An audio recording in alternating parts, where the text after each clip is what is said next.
Halo semua, perkenalkan nama saya Revando Benedik Agus Rianto dengan NPM 21110111001.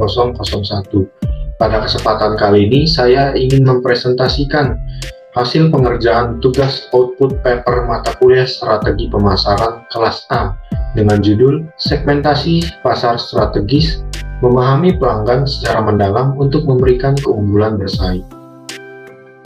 Kelas ini sendiri diampu oleh dua dosen, yaitu Profesor Dr. Mahlina Sari MS, SE MSc, dan Profesor Dr. Satria Bangsawan, SE MSI.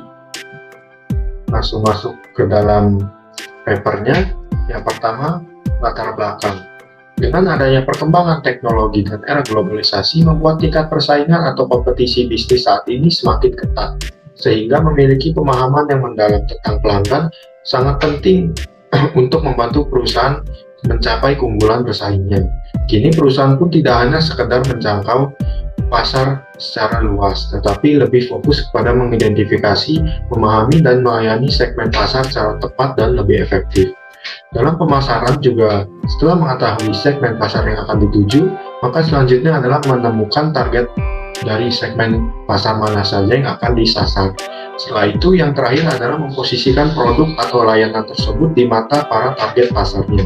Maka segmentasi ini adalah langkah paling awal dan cukup penting untuk mengidentifikasi pasar dan pelanggan sasaran karena akan mengelompokkan pelanggan berdasarkan kebutuhan dan keinginan yang berbeda-beda. Maka pendekatan yang dapat digunakan adalah segmentasi pasar strategis.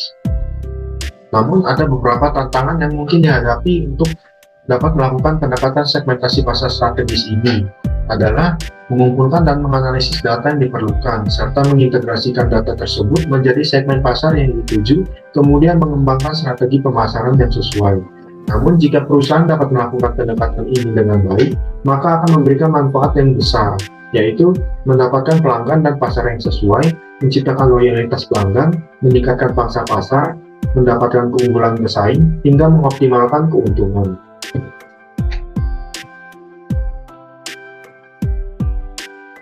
Selanjutnya, rumusan masalah. Berdasarkan uraian latar belakang sebelumnya, maka permasalahan dapat dirumuskan ke dalam bentuk pertanyaan sebagai berikut. Yang pertama, bagaimana konsep segmentasi pasar strategis dapat didefinisikan untuk dapat mengoptimalkan pemahaman pelanggan dan memberikan keunggulan bersaing?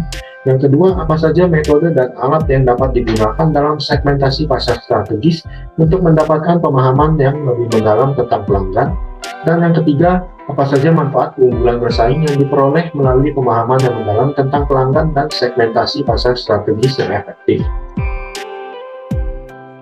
Kemudian, tujuan dari paper ini adalah untuk mengetahui konsep segmentasi pasar strategis yang dapat mengoptimalkan pemahaman pelanggan dan memberikan keunggulan bersaing, kemudian untuk mengetahui metode dan alat yang dapat digunakan dalam segmentasi pasar strategis untuk mendapatkan pemahaman yang lebih mendalam tentang pelanggan, serta untuk mengetahui manfaat keunggulan bersaing yang diperoleh melalui pemahaman mendalam tentang pelanggan.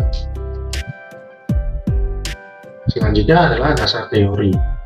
Menurut Kotler dan Armstrong, segmentasi pasar adalah pembagian pasar menjadi kelompok-kelompok pembeli dengan keinginan, karakteristik, atau perilaku yang berbeda-beda.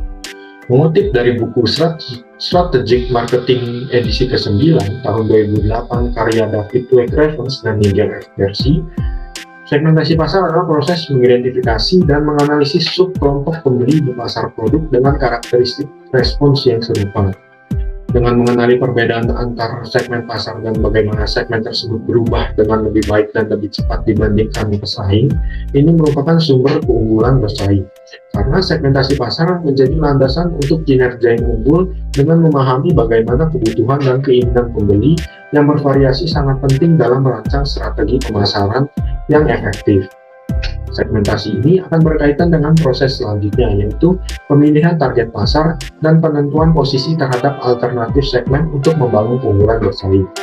Dan untuk menentukan segmentasi, maka melibatkan analisis strategis dengan menggunakan pertimbangan dan pengalaman untuk membagi pasar menjadi beberapa segmen, sehingga perusahaan nantinya dapat mengevaluasi kepuasan pelanggan, menemukan peluang penciptaan produk baru, memilih target pasar, dan merancang strategi pemosisian produknya. Kemudian masuk ke dalam pembahasan yang pertama, yaitu konsep segmentasi pasar strategis. Segmentasi pasar strategis merupakan suatu pendekatan penting dalam pemasaran perusahaan untuk dapat mengoptimalkan pemahaman tentang pelanggan serta memberikan keunggulan bersaing. Definisi dari konsep ini adalah proses pengelompokan pasar menjadi segmen-segmen yang lebih kecil, lebih spesifik, lebih terfokus, dan lebih homogen atau dijadikan satu berdasarkan karakteristik, perilaku, kebutuhan, dan preferensi yang berbeda dari kelompok pelanggan yang berbeda. Tujuan akhirnya adalah untuk merancang strategi pemasaran yang sesuai dan efektif untuk masing-masing segmen pasar. Segmentasi pasar strategis dapat dibagi menjadi beberapa dimensi pembahasan. Yang pertama, pemahaman yang lebih mendalam tentang pelanggan. Ini mencakup proses pengumpulan data dan analisis yang mendalam untuk mendefinisikan tentang siapa pelanggan yang akan dianalisis, apa yang mereka butuhkan dan inginkan, serta bagaimana mereka berperilaku. Dimensi yang kedua, segmentasi pasar strategis dilakukan untuk mencari perbedaan karakteristik pelanggan menurut demografi dan geografi, tetapi juga mencakup faktor-faktor psikografis dan perilaku pelanggan, di mana segmen pasar yang dituju sendiri dapat dilakukan secara terfokus atau niche dan multi-segmen atau lebih dari 2 segmen. Dimensi yang ketiga adalah membentuk segmen pasar berdasarkan kelompok pelanggan dan respon pelanggan. Kelompok pelanggan dapat dibentuk menurut karakteristik pelanggan, yaitu demografi dan geografi. Lalu, melihat respon pelanggan dapat digunakan untuk memahami perbedaan perilaku dari kelompok pelanggan yang berbeda, mengamati siklus hidup pelanggan, mengamati tingkat penggunaan produk, dan memprediksi perilaku pelanggan. Kemudian kelompok pelanggan yang berbeda itu nantinya akan saling dibandingkan berdasarkan respon pelanggan dengan tujuan untuk menemukan segmen pasar yang potensial. Dimensi yang keempat adalah memerlukan strategi yang lebih efektif. Terdapat 3 strategi. Strategi yang pertama adalah untuk mengembangkan produk menjadi lebih sempit atau disebut sebagai segmentasi mikro yang melakukan pengembangan produk untuk segmen pasar yang lebih kecil, lebih terkhusus, dan lebih terspesifik. Strategi kedua adalah penyesuaian massal, yang artinya bahwa mengembangkan produk yang sesuai dengan harga yang tidak jauh lebih tinggi atau lebih rendah dari produk yang diproduksi secara massal oleh para pesaing. Strategi ketiga adalah melakukan variasi produk yang dimaksudkan untuk menawarkan diferensiasi kepada pelanggan untuk memvariasikan pilihan mereka. Kemudian, strategi yang dapat dikombinasikan adalah antara strategi penyesuaian massal dan strategi variasi produk, karena memungkinkan perusahaan untuk menawarkan variasi produk yang lebih luas, namun dengan harga yang relatif rendah, sehingga dapat memperoleh keuntungan dari produk yang disesuaikan dan bervariasi. Dengan melakukan segmentasi pasar strategis, maka perusahaan dapat menemukan dan memilih segmen yang lebih potensial dan lebih spesifik. Kemudian perusahaan dapat mengarahkan sumber daya mereka dengan lebih efektif dan efisien, sehingga menghindari upaya pemasaran yang kurang efektif dan efisien karena strategi pemasaran benar-benar sudah sesuai. Kemudian perusahaan juga dapat merancang strategi penargetan yang lebih akurat, efektif, dan efisien, serta menentukan pemosisian merek atau produk mereka di mata para pelanggannya dengan lebih kuat, sehingga pelanggan dapat membedakan merek atau produk perusahaan tersebut dari merek atau produk para pesaingnya. Namun, perusahaan juga perlu selalu mengikuti perubahan dalam perilaku, kebutuhan, dan preferensi para pelanggannya, serta mengadopsi teknologi yang relevan untuk membantu mendukung strategi segmentasi yang lebih efektif dan efisien. Kemudian, dengan adanya tingkat persaingan yang sangat kompetitif dan ketat juga, mengharuskan perusahaan untuk terus meningkatkan dan menyempurnakan strategi-strategi mereka, hingga pada akhirnya perusahaan mendapatkan keunggulan bersaingnya di pasar. Pembahasan yang kedua yaitu metode dan alat yang digunakan dalam segmentasi pasar strategis. Metode yang dapat digunakan dalam segmentasi pasar strategis ini yang pertama analisis demografi, di mana ini mencakup variabel-variabel seperti usia, jenis kelamin, pendapatan, pekerjaan, dan tingkat pendidikan. Dengan data demografi ini, maka perusahaan dapat memahami siapa pelanggan mereka dari segi karakteristik dasarnya, misalnya terkait dengan pelanggan mereka berjenis kelamin pria atau wanita, usia rata-rata mereka, dan pekerjaan serta pendapatan mereka. Kemudian metode yang kedua, analisis geografi. Ini mempertimbangkan lokasi geografis pelanggan, misalnya pelanggan yang tinggal di daerah perkotaan atau di pedesaan, mencakup wilayah negara atau mencakup internasional, dan bagaimana keadaan geografi atau lingkungan sekitar.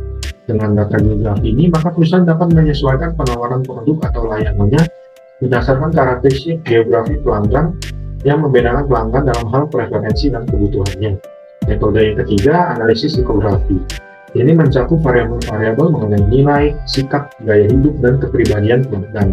Dengan data psikografi ini, maka perusahaan dapat memahami lebih mendalam alasan pelanggan mereka membeli produk, maka berkaitan dengan preferensi pelanggan terhadap suatu produk atau suatu merek.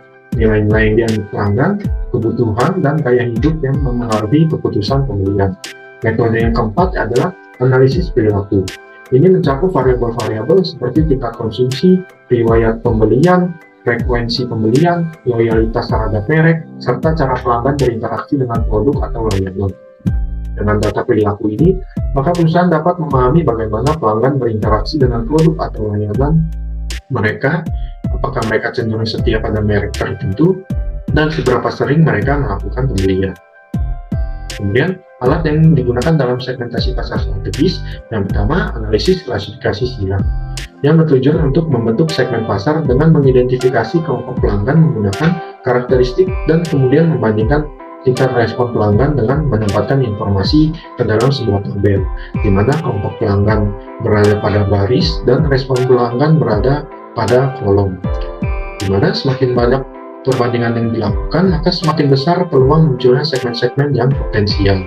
Dengan analisis klasifikasi silang ini memiliki beberapa keuntungan nyata dalam hal biaya dan kemudahan dalam penggunaannya. Melalui analisis klasifikasi silang ini juga menjadi langkah pertama menuju jenis analisis yang lebih mendalam.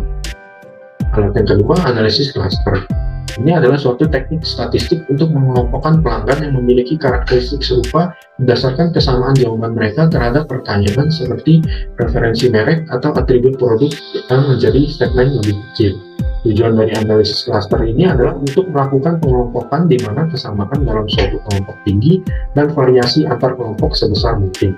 Dengan analisis cluster, maka dapat membantu perusahaan untuk memahami perbedaan dalam perilaku dan preferensi di antara kelompok-kelompok ini, di mana setiap cluster merupakan segmen pasar yang potensial. Kemudian alat yang ketiga yaitu peta perseptual, di mana dengan menggunakan alat ini diperlukan data riset mengenai pelanggan untuk membangun peta persepsi-persepsi pelanggan mengenai harga dan kualitas terhadap produk perusahaan. Dengan alat ini juga dapat membantu perusahaan untuk memilih segmen pasar yang dituju, strategi target pasar, dan strategi memposisikan produknya. Pembahasan yang ketiga yaitu manfaat keunggulan bersaing yang diperoleh melalui pemahaman yang mendalam tentang pelanggan dan segmentasi pasar strategis yang lebih efektif. Manfaat yang pertama yaitu pemasaran yang lebih efektif. Karena ketika perusahaan memahami secara mendalam tentang pelanggan yang berdasarkan karakteristik, kebutuhan, dan preferensi yang berbeda dari segmen pelanggan, maka perusahaan dapat merancang pemasaran yang lebih relevan dan menargetkan segmen yang paling potensial. Manfaat yang kedua, pengalaman dan kepuasan pelanggan yang lebih baik. Karena ketika perusahaan memahami secara mendalam tentang pelanggannya, maka memungkinkan perusahaan untuk dapat menyesuaikan produk atau layanan mereka dengan lebih tepat dan bahkan memberikan nilai tambah. Dengan ini akan menciptakan pengalaman pelanggan yang lebih baik dan juga meningkatkan kepuasan pelanggan. Manfaat yang ketiga, terbentuknya loyalitas pelanggan. Karena ketika perusahaan memahami secara mendalam tentang pelanggannya, maka memungkinkan pelanggan yang sudah puas sebelumnya akan cenderung setia dan bahkan merekomendasikan produk atau layanan perusahaan kepada orang lain. Loyalitas pelanggan kemudian dapat dipertahankan dan ditingkatkan dengan cara membangun hubungan yang lebih kuat dengan mereka, misalnya seperti menyesuaikan layanan pelanggan, merespon dengan baik umpan balik dari pelanggan, dan memberikan solusi yang sesuai dengan kebutuhan pelanggan. Manfaat yang keempat, peningkatan akurasi target pasar. Karena ketika perusahaan memahami secara mendalam tentang pelanggannya, maka memungkinkan perusahaan melakukan pengembangan produk yang sesuai dengan kebutuhan, keinginan, dan preferensi para pelanggannya.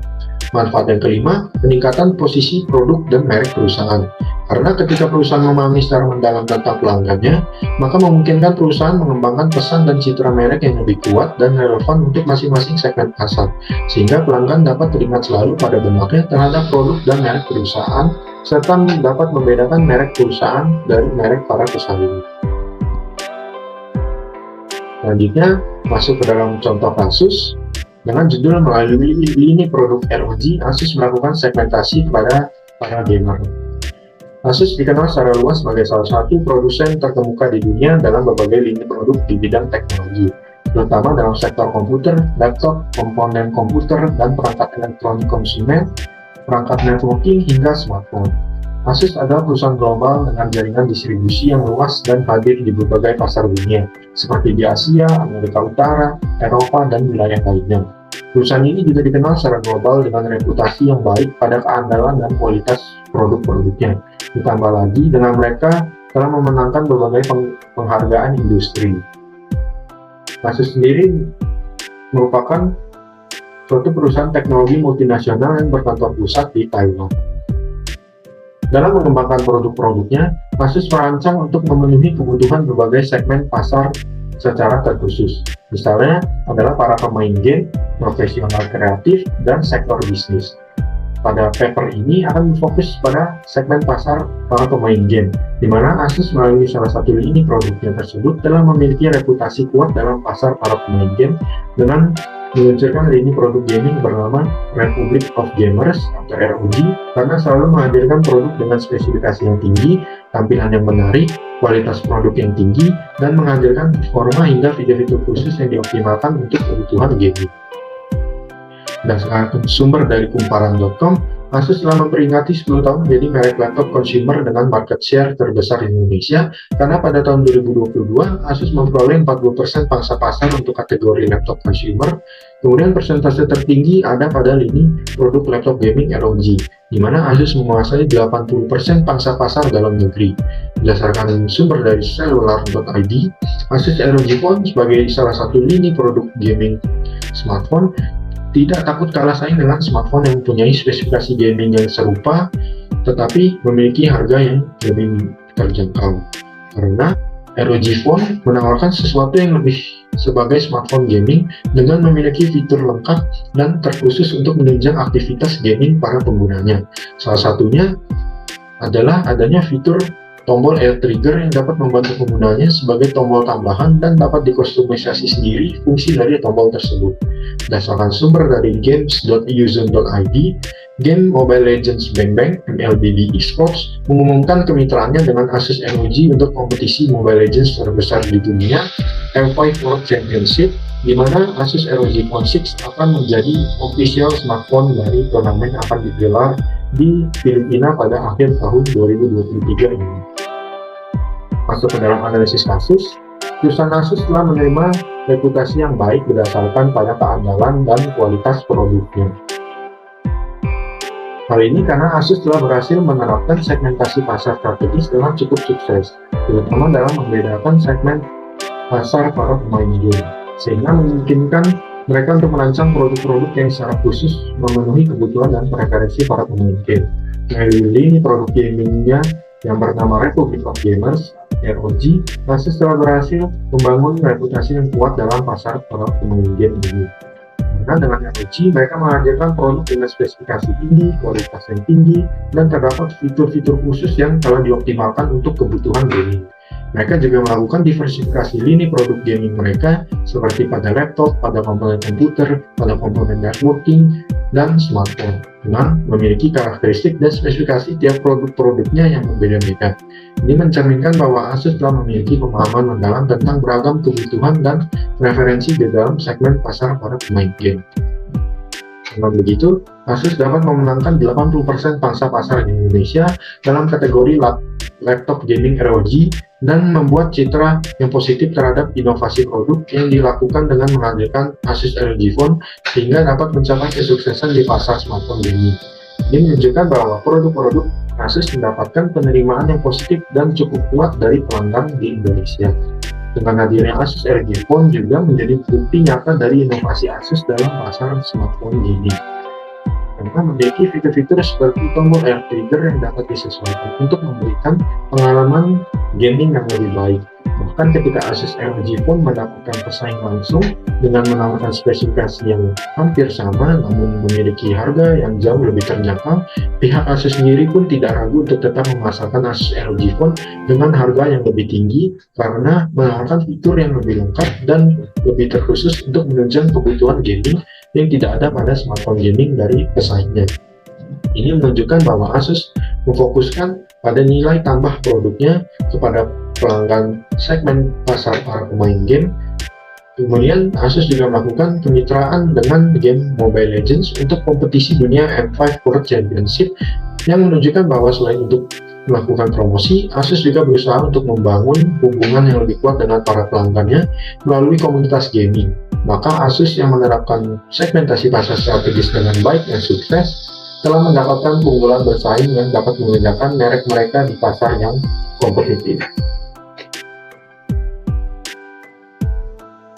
Kesimpulan dari paper ini adalah segmentasi pasar strategis merupakan suatu pendekatan penting dalam pemasaran perusahaan untuk dapat mengoptimalkan pemahaman tentang pelanggan serta memberikan keunggulan bersaing dengan melakukan pengelompokan pasar menjadi segmen-segmen yang lebih kecil, lebih spesifik, lebih terfokus, dan lebih homogen atau dijadikan satu berdasarkan karakteristik, perilaku, dan kebutuhan serta preferensi yang berbeda dari kelompok pelanggan yang berbeda. Tujuan akhirnya adalah untuk merancang strategi pemasaran yang lebih sesuai dan lebih efektif untuk masing-masing segmen pasar. Manfaat segmentasi pasar strategis ini adalah menemukan segmen pasar yang potensial, mengembangkan strategi penargetan yang paling efektif, mengembangkan produk yang sesuai hingga menciptakan pengalaman pelanggan, kepuasan pelanggan, dan loyalitas pelanggan yang lebih baik, serta pemosisian produk dan merek yang lebih kuat pada pelanggan. Misalnya seperti Asus melalui lini produk ROG berhasil memposisikan diri sebagai pemimpin dalam pasar para pemain game dengan strategi yang berfokus pada pemahaman mendalam tentang segmen pasar tersebut. Demikian yang dapat saya sampaikan. Jika ada kesalahan, saya mohon maaf. Terima kasih.